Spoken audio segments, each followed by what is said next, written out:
Today is Friday, May 3rd, 2024. My name is Hannah Sun, and I'm here today with Ms. Sharifah Shakirah on behalf of the Houston Asian American Archive at Rice University. To start, can you please state your full name and where and when you were born?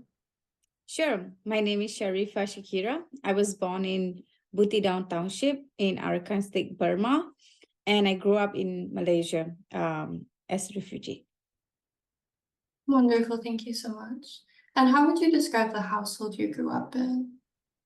The household that I grew up in Malaysia is quite small because we were sharing the space with the other refugees families who are not able to afford the rental by a family. So basically, we used to live in a one apartment with a lot of people, and we used to share every space that we have. And was that common for the Rohingya population where you grew up? Yes, it's very common because the living expenses are very high and refugees are not allowed to work in the country legally. So people just try to work as much as they can and try to support their family, and it's still not enough. So the refugee community try to share with each other whatever they have. I see. And so could you share what your parents did for work during that time?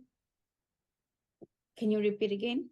What did your parents do for work during that time? So my mom was a housewife. My father used to work in vegetable market. So he used to help the shop owner to sell vegetables. And how many siblings did you have? We are 6 siblings, and I'm the eldest, and we are 3 sisters and 3 brothers. Wonderful. Throughout your childhood, what were some of the values that your parents emphasized in your upbringing? Our childhood was very tough, and one of the things my father still today advises is that be sincere in what you do and trust in your God, and the rest will be fine. And I learned from my mom that we should never give up, and we should hold on our resilience and move forward. And can you share more about what it was like as a young child in the Buthidaung Township in Myanmar? When I was young, okay, so Rohingya situation in Burma from beginning until today is really, really bad. We are facing genocide in our country. Our name, our identity, our language, our culture all been destroyed. My great citizenship was taken. We were made stateless. When I was born, I was born as a stateless child. I have no right to study in the country. I have no rights to move around in the country. I have no rights basically anything else. I was just able to live there. But when I start growing up, I realized that the problem in the country are really bad. Young girls were taken by the military. They raped them. The boys was taken, put them in jail. And, things are really bad. My parents decided that we are no longer safe. And that's how we left the country. So I was very young when I left the country. I was about 5 years old.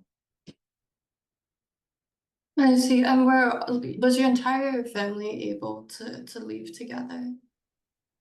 No, the situations are so bad that we could not leave the country as a family. So my father came first, and then me, my mother, and my 2 siblings tried to leave the country.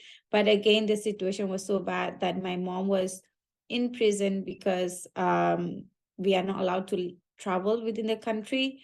So she was in prison. My siblings got separated.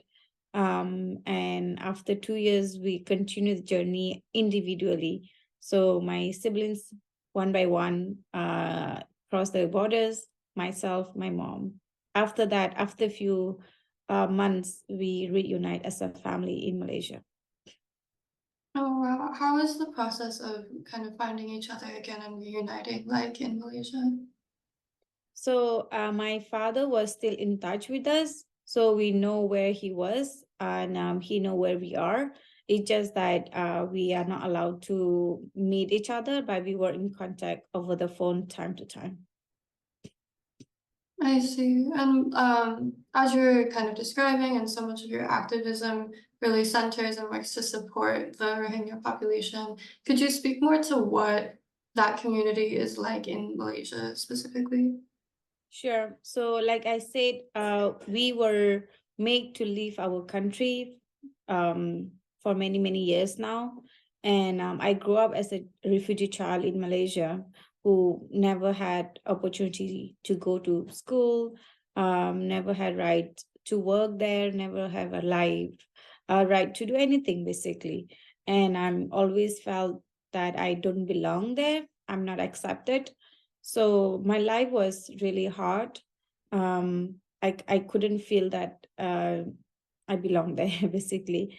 In 2012, 2011, our situation in Burma become really, really bad. People start fleeing in a bigger number, like thousands of people on a fishing boat, and they cross the borders. Especially they came to Malaysia. I was living there, and situations are still not good. People was not accepting them. There was a lot more other issues that was happening, like child marriage. They was selling these girls into marriages because they have no money to pay to the brokers, to the traffickers, and these girls and women was tortured in their detention camp by the traffickers and smugglers. There's a lot more was going on, and there is no organizations or NGO, anyone that is giving attention to this cause. And I felt that it is important for me to do something for my community, especially there was no one doing anything about it. So I start our first Rohingya women-led organization in my community around the world. And it was the first refugee women-led organization in Malaysia. So through that, we help these victims of trafficking, victims of child marriage, victim of domestic violence, victim of detained, victims, a lot of stuff, the children and everything. We create a safe space, and we bring them in, we give them counseling, we give them skills to support themselves, we give them language that they can speak and communicate in the community. So we try to build their lives. And with that, I also found my purpose of doing it in a bigger scale, because again, when I say we were the first refugee women-led organization, it literally means there was no woman leader in my community that's standing or in a front line speaking for the community, advocating for the community. And there was no refugee woman leader. There was no woman leader from my community. So we were just keeping the trauma, the torture, everything within us, and we have no platform, we have no motivation, we have no inspiration to speak for ourselves. So I thought it's very important, because a community is built between men and women, and men and women need to work together to bring the nation, the community forward. So I felt the call, and I start creating women leaders among us. Today we have more than 50 to 100 women specifically working under me in Malaysia that are leaders and speaking not only for themselves, but for the community in general. Wow, it's so great to hear about all of that great work. I would also, with that, want to ask, did you find any resistance from within the community while you were trying to raise like a woman-led organization? What was that like? Yes, the community was very resistant in the beginning, and they was not really accepting a young girl sitting in a same table as them and speaking the very sensitive topic issues, and raising all these issues that they believe have to be within the family, within the community. It should not be brought up in front of people on the world, or not be discussed, among each other. A topic like domestic violence, child marriage, gender-based violence, and so on.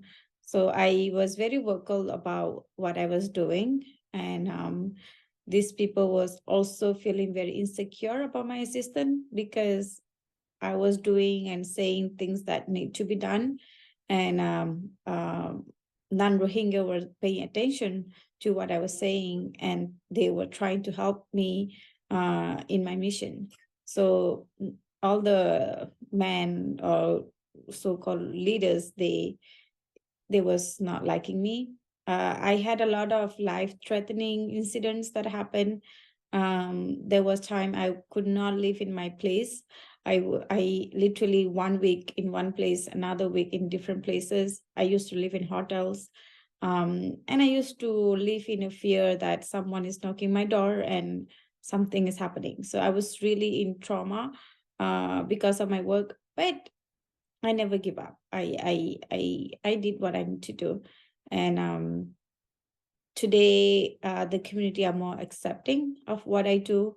The community are more willing to hear and collaborate. And today we have not only one or two, we have few Rohingya women-led organizations in the camp, in Malaysia, and around the places that we are living. And we also have refugee women-led organization from different community in Malaysia as well.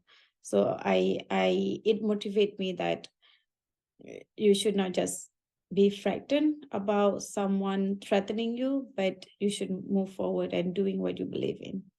So I don't stop. Yeah, it's so admirable to hear about you really working to make that change in those spaces. And I think backtracking a little bit, you spoke to how your parents emphasize your God in your upbringing. Could you speak more about how you were able to experience like your own Rohingya identity and culture, even amidst like the persecution? Sure. As I was growing up in Malaysia and I was facing a lot of, discriminations, I was feeling not accepted. I was, treated very differently. So because of those feelings, I become really insecure about my identity.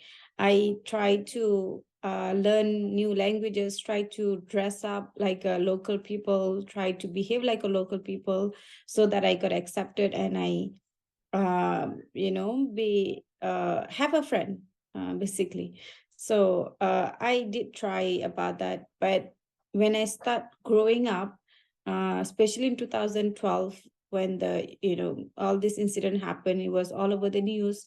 I felt that I am okay who I am, and my community being persecuted is because of our identity and our ethnicity and our religion. So I should not change my identity or my name, language, religion for anything else. I should stand by who I am. And if someone else is not happy about it, it's not my problem.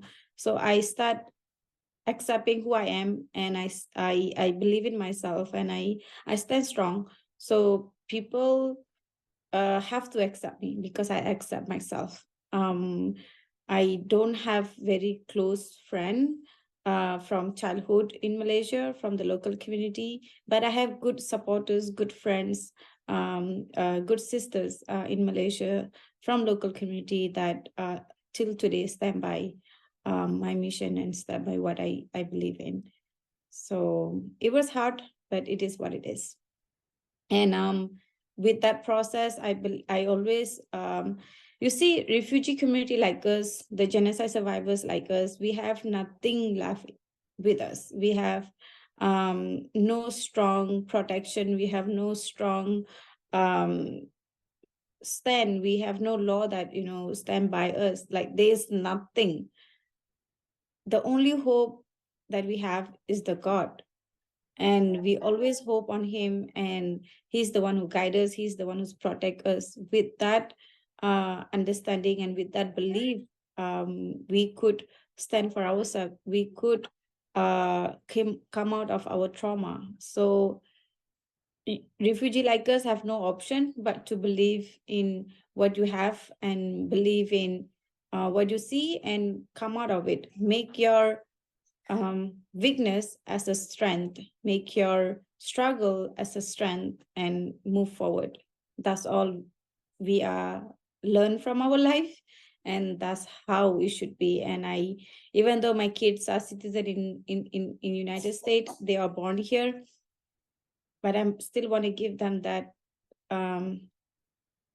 learning, that understanding that we should always stand for ourselves first, and we should always believe in ourselves, and the world will see us through us. We should not see ourselves through them. Absolutely. Thank you so much for sharing that. And then kind of my last question about your early life. Could you share about your experiences gaining or creating your own education in Malaysia when you were barred from schooling? Sure, I was not allowed to go to public school. So the only education that I have is learning from refugee school, NGO school, that people volunteer to teach us. So we kind of just learn whatever available. I really wanted to go to school, and I hope in United States I will have an opportunity to continue my education here. I'm trying to prepare myself for that. Seeing someone else in my community are suffering, and seeing someone else have no hope or no opportunity to build themselves, it just make me feel that when God gives you something, it's in return, it is your responsibility to help someone else. So even though in my childhood I faced a lot, I struggled the worst in my life, but in the end I was living under my parents' protection. I have my siblings, I have a home under me, even though it's small, but I was still blessed to have a protection, to have food in my table. So I feel it is my responsibility now to help someone else. So with that intention, we founded our organization, Rohingya Women Development Network. And God bless us with that. And we are helping many more people, and many more people are helping many more other people. So I'm happy about that. That is so, so great. Can you speak to how you first got involved with that form of community organizing? Was it through founding the Rohingya Women's Development Network? So when first I involved in this community work is actually through the volunteer works that I used to volunteer with UNHCR, United Nations, with local NGOs in Malaysia. I always felt the call of doing something for my community since I was very young. Again, because I was not feeling that I belong there. I need to, it reminds me of my community every time. I start involving with my work as a volunteer. I was the first youth representative in United Nations for my community. I was the first person that attended as a woman in United Nations meeting among other Rohingya men. And it made me feel that there should be more. It's not only one. So my parents was not really seeing what I was trying to pursue, what I'm trying to do, because again, there was no woman leader or role models in my community that doing something out of their house, outside.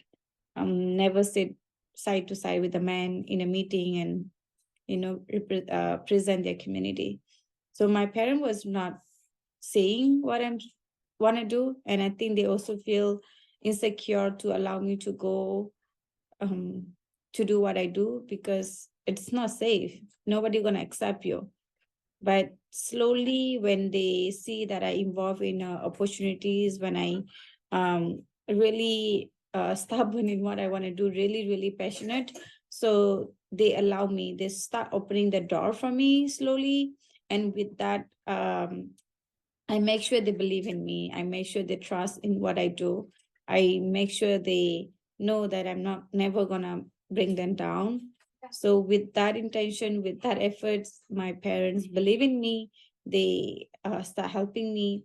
My work in volunteering become, larger and larger. And finally, I felt that the Rohingya Women Development Network there should be an organization that the community can feel that it's belong to them, it's a safe space for them to speak and, to stand for each other. Because when another NGO or another service providers go to their houses or meet them, they always bring someone like me to interpret. So I become the middle person, and the connection, the emotion, it doesn't go through to the interviewer and also the interviewee. It doesn't go through, and it came to me as a translator. I feel the pain, I feel the connection. So I feel like it's kind of like waste of services, because you are spending money, extra money, to reach out to these people, but actually the things are not being 100% effective, and it's taking time for that progress. So I felt that if I do by myself for my community, it's quicker, it's cheaper, it is better. So yeah, so I felt that that's how it should be, because we don't have fundings, we don't have money, we need to utilize whatever we have. So I don't want to waste anything in that process. So I felt that I need to do something. I have a lot in my plate that I can give. So yeah. What was the process of building a team that was community led, that was led by Rohingya women, and finding people who could help be a part of that? So in my work, I used to work as interpreter in United Nations and also IRC, the resettlement agency in Malaysia. So whenever we have free time, I always talk about, we need to do something for my community. I used to have friends, girl, ladies that understand the patient. So we used to talk. So when I had this idea, actually I had this idea is because there was an NGO from Singapore that came to me and asking me to be their co-founder, and they want to work in the community. The reason they asked is because I was doing all the groundwork. I was providing workshops, finding people, doing outreach, everything. So they feel if I work with them, they can go help this community better. But I felt that again, it's kind of waste of resources. So I decided to found by myself, and I speak with all the ladies that was willing to do something for the community. There was a 5 Rohingya ladies that we started the conversation with. I had a regular meeting with them, try to, explain what we want to do, and we start choosing whose responsibilities are what. They choose me as a director. We came out with the name, we came out with the mission and vision, we came out with the logo. My husband helped me with our logo and vision mission. My husband was very supportive. But just before we have a proper place, which I call a safe space, a training center, one by one they give up and they leave the group. Maybe they was scared of the financial burden, because we don't have any fundings at that time. So in my initial planning was 5 of us contribute a little bit, but because I believe rather than you just talk, you should do something concrete. You cannot just go to the community and say that you need to empower yourself, you need to stand up, you need to change your life, like nobody gonna change their life because they don't see why they need to change their life, unless you give them the tools, you give them the education, you give them the proper understanding, everything, a proper picture, then they're gonna change their life. So I think the place the safe space or the training center that we were initially planning to have, it was very important. So when they leave the group, I was very, very upset because I was the only person left. And my husband was, I was in my grandma's house at that time. I was very, very upset, very, very upset. And I couldn't even say, don't leave, be in the group, because I have nothing to give back to them. I really have nothing. So my husband was, if you trust in your dream, if you believe in what you're doing, you should not wait for someone else to believe in you. You should just do what you want to do. So I was like, that's true, because nobody will believe in you until they see you success. So I have no money, but we borrow some money from friends. I pay the deposit for the training center. I bought secondhand tables, chair, desk, and then I start doing the outreach to the community. I knock each person's door and tell them that there is a place that they can come and learn and be involved. I do so much. I when women start coming, I was their first teacher. I was teaching them, I was guiding them. I was cleaning the office. I was literally everything: the founder, the funder, the teacher, the cleaner, everything. But today we have everything is taken care of. All our staff are paid. In Malaysia, we have leaders, we have volunteers, everything is properly structured. I am still not being paid because we don't have fundings. I'd rather someone else get my money and make sure the work has been done. So yeah, I'm happy what happened. And today in United States, we are registered as 501c. So Rohingya Women Development Network is legally registered as a nonprofit. And I am trying to rebuild all those connections, go back to the first journey in my life in Malaysia, where with RWDN, where I go and knock people's door and ask them, welcome them to the center. I'm in that phase now here. And I went to the community last week. We had a small food drive. We went with my friends and volunteers and sister to house. We did the same, introduced them to our organization, asked what they need. And I'm turning my garage to be the training center. And I hope my people will receive the services that they need here in the United States as well. Wow, would you say that in kind of developing and establishing the Rohingya Women Development Network here in the States, that sort of on the ground work is your kind of main role and responsibility at this time? So my responsibility to the organization and to the community are two. And I really strongly believe in that. One is community development. I have to work in a community, in a grassroots level, to empower our community, to rebuild all the structures that have been destroyed by the Myanmar government. Our social structure has been destroyed, and we have to rebuild that. We have to give the community the faith that they are equal as a human being. They have all the rights as human, and they can come forward. And we need to rebuild the structure of believing we are no less. We can be educated. We can have career in life. We can be leaders among others, especially in United States.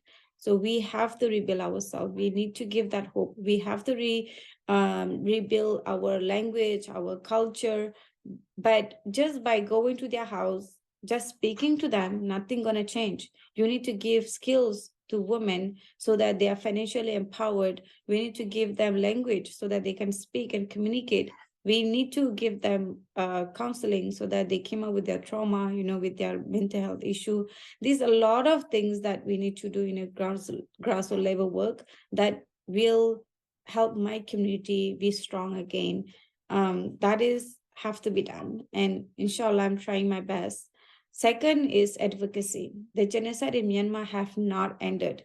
every day people are dying, every day people being killed, every day their houses been burned down, every day woman was raped, and they are not safe. Every day people are getting crossing the borders, either they've been arrested, put in a jail, or they've been taken advantage by the traffickers.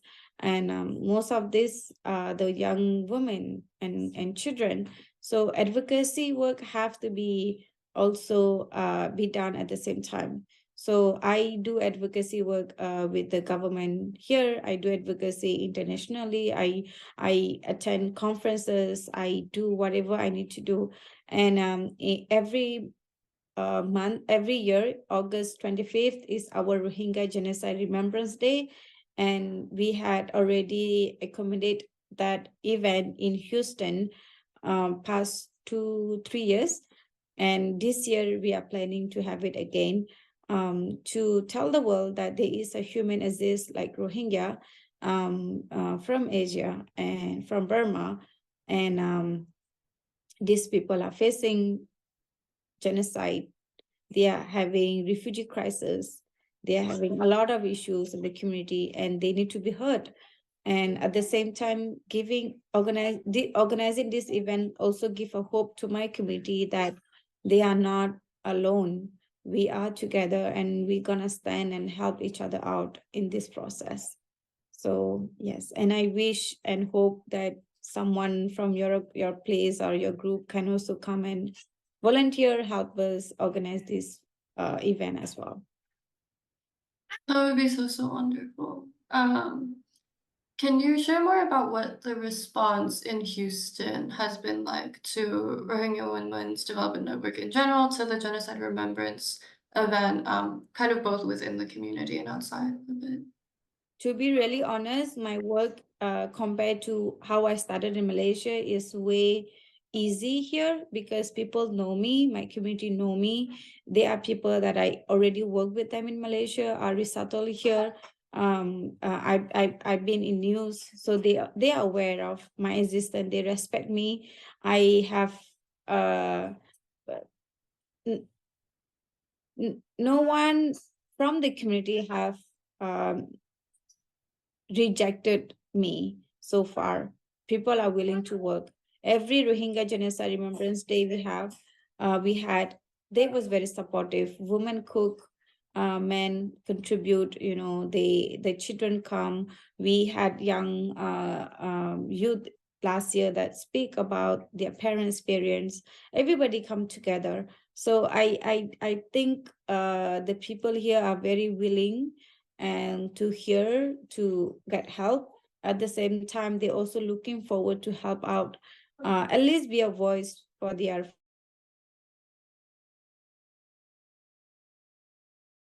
people here. Are very hopeful and positive in terms of wanting to change their life. Yesterday, when I met this lady, when I asked her, what do you want from us? She said that the only things I want right now is education. I want to know how to speak English. I want to communicate. So the people are no longer like before, where they used to say that, why I need to speak English, why I need to learn, So the people are start changing their mindset as well. And in US, there's a lot of opportunities. It's just that the opportunity to go to the community directly, and we are willing to be that bridge. But again, we are also learning and trying to get fundings, trying to get opportunities so that we can help our community properly as well. So yes. In terms of the services like currently offered by the Rohingya Women's Development Network, you spoke so much to creating a safe space, which is so wonderful to hear about. Could you talk more about what kind of professional development networks and training looks like today? Sure. So in Malaysia, we have professional development trainings, like we train the trainers. So basically we train our community leaders with all kind of topics. Example, mental health, issues on mental health, how to, like cope and advocate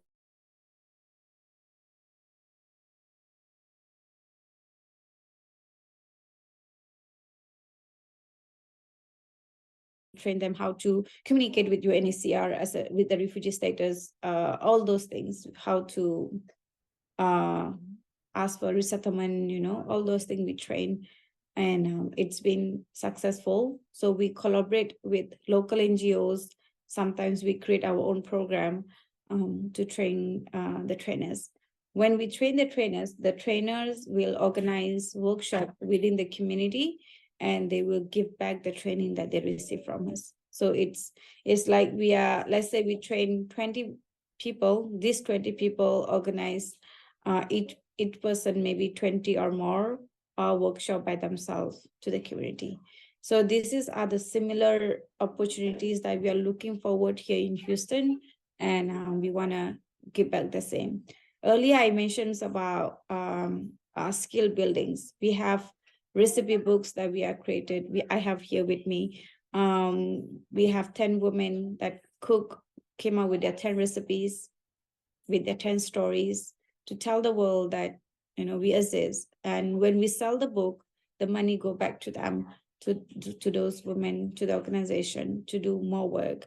We train our women how to make craft. Like we have earrings that are very, very famous. We have bags. We have different kind of art that we create, and we sell it for them. We get orders for that from the other community, and we make it, we sell it, and these women are paid for the work that they do. So it's kind of giving them that hope that, I can also earn. So when a woman earn, I'm sure you believe in this as well, that when a woman earn, when she become independent, she is actually leaving a lot of negative things behind. She can stand for herself. And that is what happened. So we would like to continue that. We call it livelihood program that gives skills and empowerment to the women, and at the same time bring back all those trainings here in Houston with the community here, mostly targeting the youth as well as the women here. And of course, in a larger community, we have different set of program. But again, we are in a very initial state. We have no fundings from anywhere so far. We are 501c for 2 years already. So I'm planning to start with whatever we have, one by one, slowly here. So we have RWDN in Malaysia that are running perfectly fine. Now we are establishing here. I am not sure if you understand what I'm trying to say. No, absolutely. And it's very kind of exciting to envision that future for the Rohingya Women's Development Network. Sorry.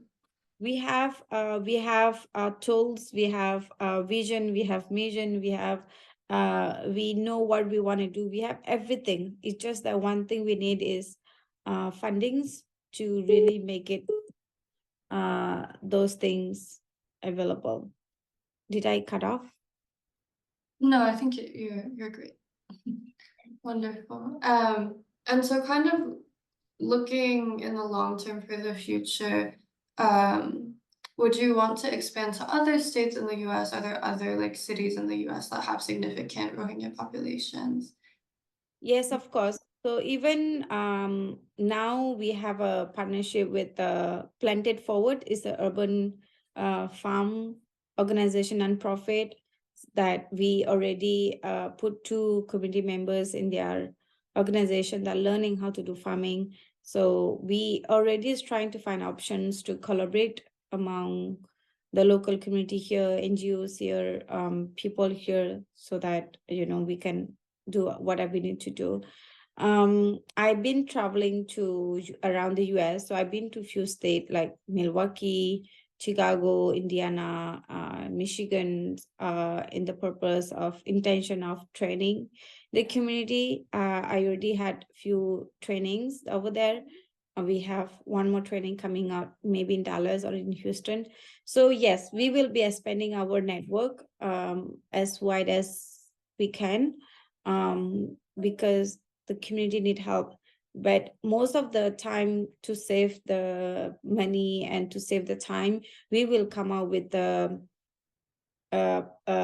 we will come out with idea that we can utilize, and by not like example, if we have topics on mental health, we will be creating that mental health program maybe in a video or audio recorded way, so that we don't need to recreate that again in a different state. So we can just utilize what we have and have a discussion with the community, what they see, things like that. So we want to learn and do things that are sustainable and can be easily be effective, like work among the people, no matter where they live. Yeah, it's so wonderful to hear about like such a sustainable community-based model for your work. I think I'd also just want to ask, you've been nominated for the US State Department's International Women of Courage Award, and we've talked extensively about how you've made such strides towards really changing and improving the lives of Rohingya women. What do you feel has been kind of your greatest contribution career-wise thus far? Is there anything you're excited for in your future in that regard? Sure. I was very honored when I was nominated as a Malaysia representative for International Women of Courage Award, because it gave us a lot of hope, not only to myself, to the community, because refugees issues are so wide, and Rohingya are one of them, and people still don't know. So for a Rohingya woman to be, nominated for that award means a lot for my community. And actually it's also open up a lot of doors for us. And thus, through that nomination today, RWDN in Malaysia are sustainable. So it's very important. For the career-wise, I want to pursue my educations. I want to continue develop myself as well while I develop other people. I feel that I always, as a refugee child, I always had a dream to go to school and, be properly graduated. So I want to continue. I would love to make my dream come true.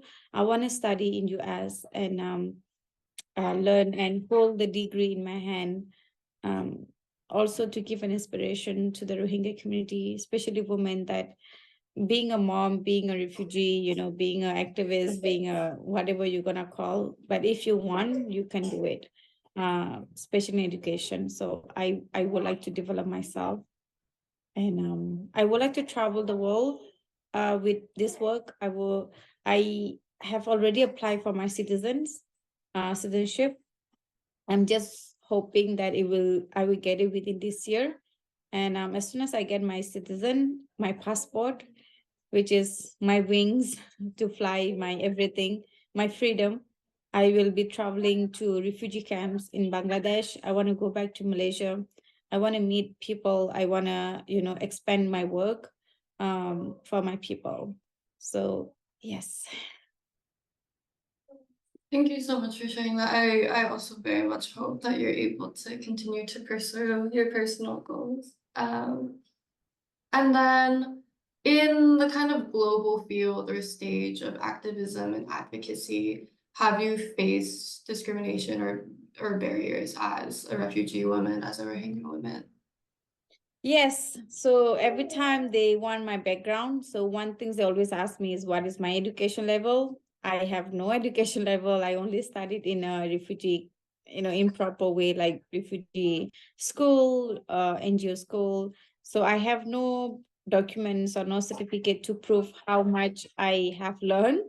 So, and then one of the things that I really feel bad, that they always look at me as a refugee, as a survivor, as a victim. They don't see me as a leader for my community. They don't see that I can, stand for myself and for my people. So the question that they ask me, the things that they try to make me feel, it's not nice. I was not understanding this until maybe last year. And I started taking stand for myself since last year. I even speak fearlessly to the host community that you cannot treat me like this in the conference. So Yeah, I mean, we are human. So racism, discrimination, xenophobia, it's real. And people treat you different. It's real. But again, it's how you give back. And I think people will bring you down no matter what, no matter how far you reach. People will still bring you down. People will still judge you. They will still make you feel small. But you need to believe in yourself and give it back. Like, no, I'm worth it. I am who I am, and I am not less than you, or neither you are less than me. But you need to respect me, for who I am, and I need to stand for myself. Then only people will respect me. So yeah. Yeah, absolutely. And then I'll move to some questions about your more recent life. When did you first move to the United States and what prompted you to do so? Sure. I was resettled in 2019, right after my nomination in for the International Women of Courage. Right after, I think, maybe about few months later, maybe about a month or maybe about 2-3 weeks, very recently after I got nominated, I got resettled to United States. I should thank the US Embassy in Malaysia for making my process go smoother. I was facing so much of threat there, and they make it happen. So I'm really, really glad. I'm very, very glad. With your resettlement, was your family able to move with you? So my family resettled way before me. They came Okay. 3 years before I get resettled. So I supposed to get resettled with them, but the refugee process are very complicated. It's very easy, but the people make it complicated. The organization make it complicated. So because I choose to get married, they separate me from my parents' file, and I was pushed back for 3 years, and they came here before me. So, but I'm glad they did, because they are more successful and they're in school, in college. So I'm very happy for my siblings. What was it like adjusting to life in the US? Were there any challenges you felt like you faced kind of on a more personal level? To be really honest, I'm very, very grateful to United States and the people, not just because I'm saying, in the interview, but I'm really, really grateful. When I came to the airport, the first day that I arrived in United States, there were unknown people who heard about me, and they came and they welcomed me. They give me the US flag and say, welcome to United States. So for me, that was the biggest respect that I can ever have in my life. The warm hug that, like the accepting me who I am, was everything that I was looking for since I was born. So I'm really glad. But of course, coming as a refugee from a country where I was seeking refugees in Malaysia, leaving my country in a very young age, I have to rebuild myself. I have to let go a lot of things. I have to, learn a lot of stuff, and try to strong and, learn to be accepted in the country. And coming to United States, again, I need to learn and do something differently that I can, be seen as equal. So it's tough. It's not easy. But I think the people here are very kind. They don't make me feel that I am not able to do it, or they don't make me feel that I'm different. So far, I feel accepted. But yes, personally, the environments are different. So I still struggling to mentally to feel that this is where I belong, and this is where it's supposed to be. This is what it's supposed to be. So I'm struggling within me, but the people around me are very kind, very generous, and I'm being welcomed. Yes. That's really great to hear. Do you feel like you experienced any form of like culture shock around the US? Yes. When I first came, I was told so many things, and I was shocked. For 2 days, I was in shock, and I could not speak with my family. I just don't know what happened. I think it was also because the organization that I built in Malaysia, the family that I built, the strong connection that I have there, I have to leave everything behind and come here. It was very, very heavy for me. It was very difficult, more than my family. What I have achieved in Malaysia for my people is very important. So leaving everything behind and with a new life, especially as a leaders, you feel guilty leaving your people behind. I think that guilt, it hold me very strongly.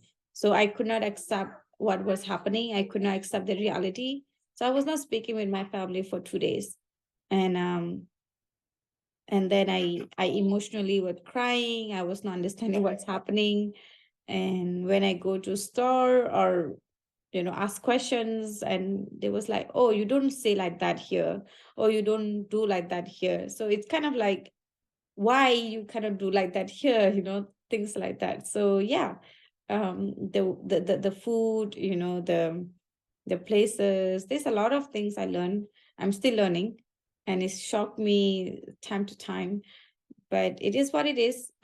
We are human, and we all live different, we all behave different. So when you have that feeling of accepting each other, I think the other things are just so easy to accept and to learn, and to live together. So I'm learning, and I'm willing to learn way more, a lot more things. I know I need to learn a lot more stuff. In the time that you've been here, have you felt like you formed an impression of Houston specifically?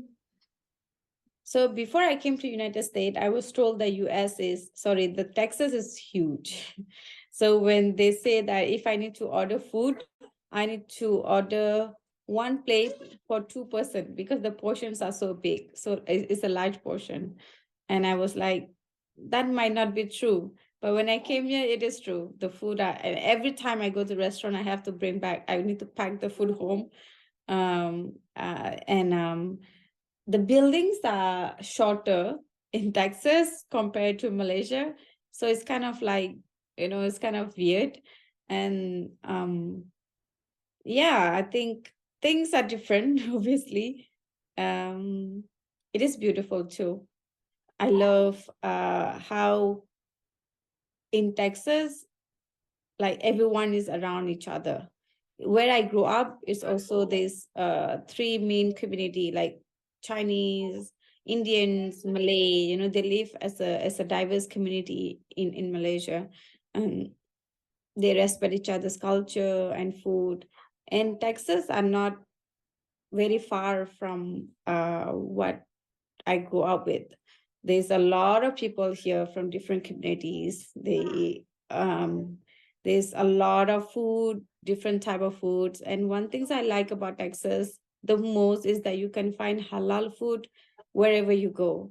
So I've been to different states, and it is actually really hard to find halal food. There's only like maybe Mediterranean or the desi food are halal, but the other kind of you cannot. But in Texas, I mean, I've been enjoying Indonesian food over here. I've been enjoying Malaysian food over here, the Thai food. There's a lot more varieties. So I'm very happy, and it is different, but it's amazing. I don't think I will be moving out of Texas if I, like, if people ask me to move from Texas, I think I would not do it without any reason, because Texas is good. I like the weather, I like the food, the people here, things are cool. So I'm happy. I don't like very cold weather. So yeah.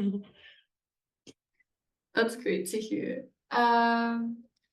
And then could you also speak a bit more to the Rohingya community here in Houston in terms of numbers, and also like the number of membership for the Rohingya Women's Development Network here in Houston? Sure. So to be really honest, I don't have any numbers specifically how many families we have, but we have estimated around 1,000 families that living in Houston area. And again, Houston are big, so people live way far from each other. 1 hour drive, 40 minutes drive is just a driving time. But the nearby, the closing, the close by, we have about 1,000 families, and we have people that coming, new refugees coming every day. So we have recently, when I went to 2 days ago, yesterday and the day before, I did a food drive. So I have covered 20 newly arrived refugees, like newly mean like a week, a month ago, like 20, and people are still coming, and I still have a lot more people to cover. So maybe next month I will do another drive. So what I'm doing every time I go to people's house, I just start taking their information so that we have this data to explain how many refugees are in Texas, like in Houston, and slowly we will expand that numbers. So estimation, we have about 1,000 families, and we are having new families coming almost every day, and the numbers are growing. Wonderful. We touched on this earlier, but how has Rohingya women collaborated with other ethnic communities in Houston at this point? Yes, so so the first person that we collaborated is Connect Her, is an organization based in Austin. They are they give fundings and grants to the community-based organizations, filmmakers, and things like that. So these are the people that we are still working with. Now we are working with the Planted Forward. We are assisting them to work with our community, especially in farming area.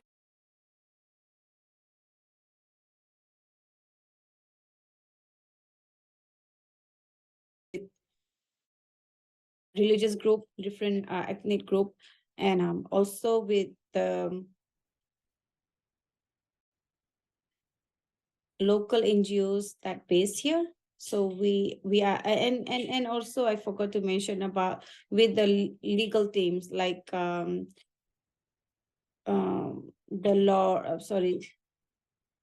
lawyers, the attorney office. So I've been in collaboration with some of them to help the families with the issues that they cover. So yes, so our network and connections are growing, and we would like to learn more and work more. So the YMCA yesterday reached out to us for another proposal they have that they want to work with us. So I'm going to have a meeting with them next week. We work with interfaith, we go there and to help them interpret sometimes and things like that. But we need to grow, and we will be growing. And then I'll just move to some questions about your current family and personal life. Could you share how you met your husband? I met my husband in 2014 when I was working as an interpreter with IRC, the International Rescue Committee, the organization that resettled refugees to US. And he saw me on the news because I was the first person in the community that speak about Rohingya in the world. So I was giving an interview to BBC. So there's a paper come out, the video came out. So he saw me there because he is one of the person that left his job and start advocating for the community, because the world is not hearing the real story from real people. So he chose to take the job and start writing. So he knew about me, but I didn't know about him. And when I met him in the office, that's how, I felt that he is someone that can guide me. He saw things in me that I don't see. So he see me in a very, I see myself in a small contributor for the community, but he see me in a larger scale. So I felt that, yeah, so that's how the connection built, and I fall in love. And I told my parents that I want to get married, which is very, very rare in the community. We don't say, especially in my time. women or men never say that I want to marry this guy or this person. So I choose that opportunity, take that opportunity and speak. My mom took 6 months to say yes. But yeah, got married. We were married in Malaysia for 4 years before we came to United States. I decided not to have kids in Malaysia because, again, if my children are born, they will be treated as a refugee like me. They will be not accepted. They will be discriminated. So I felt that it is not. I don't want to give life to another refugee. The struggles are really, really, really hard. It's not easy. So I choose to not give, have children there. Coming to United States a week later, God bless me. Now I have 2 kids. I have 2 daughters. So yeah. That's really, really lovely. And how close are you with your parents and your family in the present? We are very good. We are the only, like, my parents are very close to us. We are very close to them. And I am just about 10 minutes away from them. I used to live with them until I moved to my place. So we are very, we share everything with each other. Sometimes, not sometimes, at least a week, once a week or twice a week, we cook and we share things with each other. We are very close and very, very protected under each other. So we are blessed. And what sort of values and principles are you instilling in your kids as you're raising them? Raising the kids in United States are hard. It's not the way I grew up. I'm very, very scared of, them, raising them. But I think the most important thing is that I want my kids to know is their root, where they come from, where their parents come from. Rohingya be facing genocide because of our ethnicity. And I don't want my children to not know their ethnicity and their root. So I really emphasize that. My elder daughter speak Rohingya with us. So I'm very, very proud of that.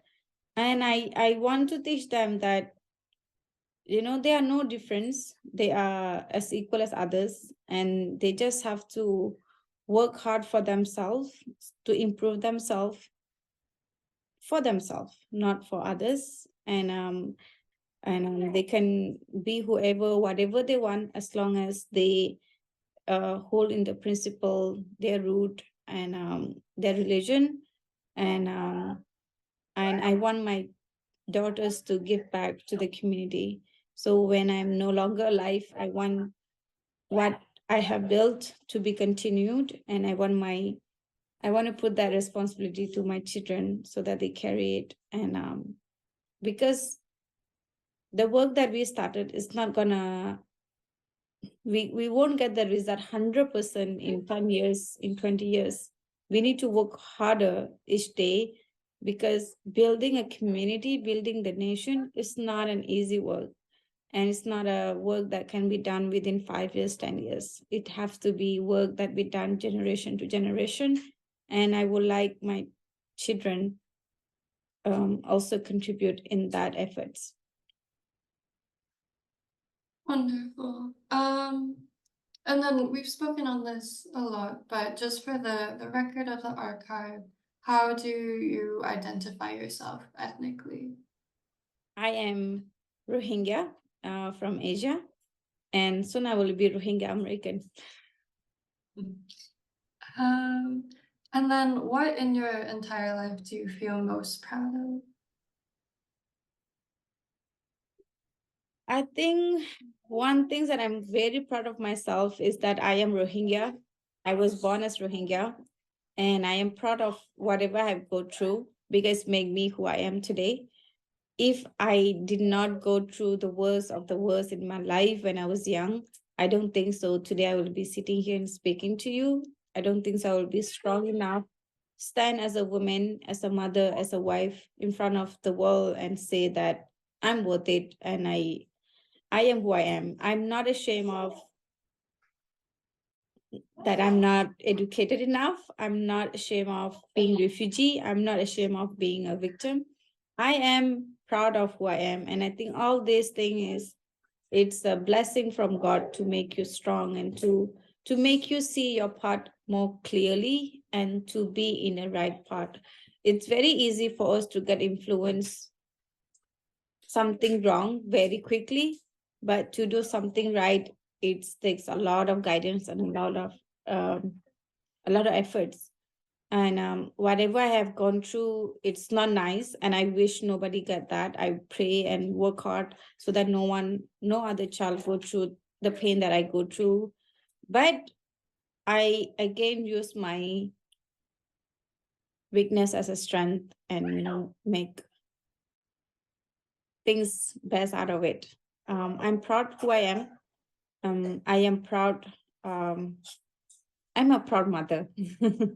And I am proud to be here. I am proud of what I've achieved for my community.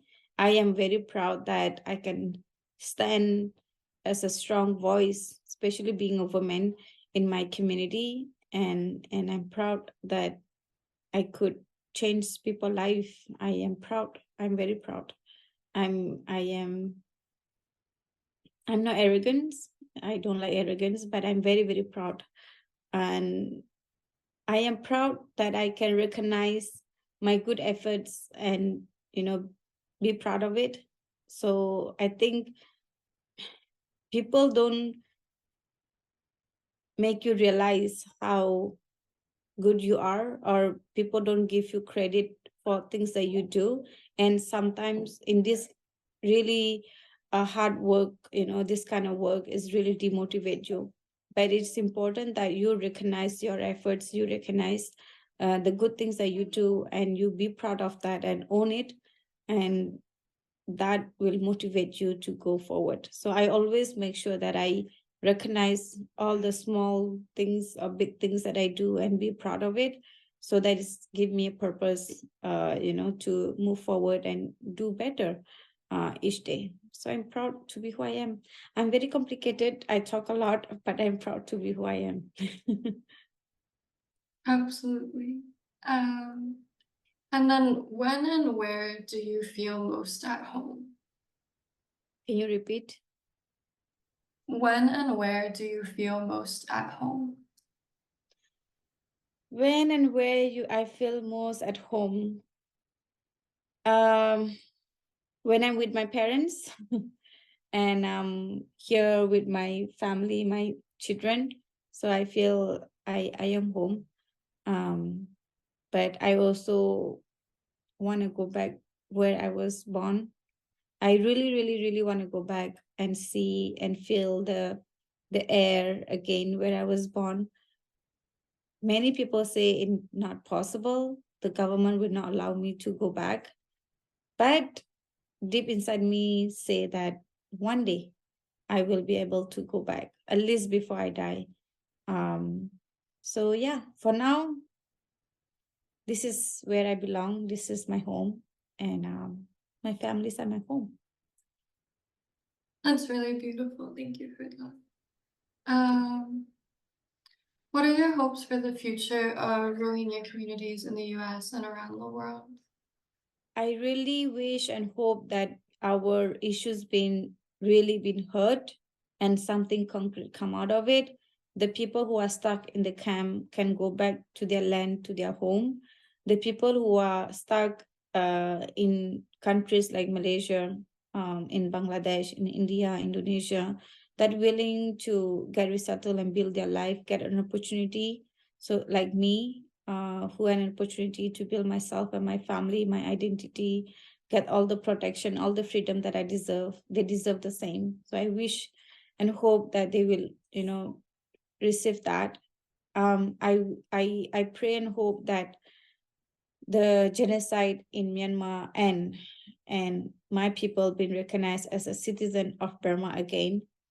And I, at the same time, I would like to see the strong involvement of Rohingya women in all the issues in a table discussions, in a political level, in a grassroots level, and in every level that women leadership should be involved and respected at the same time. And my last question that I have for you is, if your children were to watch this interview in the future, do you have a message that you would want to give them? I don't know what they're gonna say, but I want them to always recognize themselves as Rohingya, be proud of them, as you know, their parents, both parents are Rohingya and they are Rohingya, and I want them to advocate for the people and recognize them. Recognizing themselves as Rohingya is also already a big advocacy for the community, and I would like them to be there like their mother and father for the community. So yeah, I hope one day when they see me speaking this is first time I'm saying something for my children.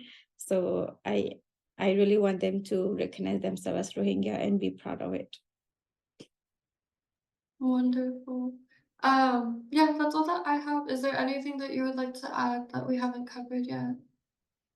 No, I think I have said so many things, say things that you didn't even ask me and elaborate so much. So thank you so much for having me. And I really hope this will give a hope and a light to my community and to the cause. Thank you for having me. Thank you so much.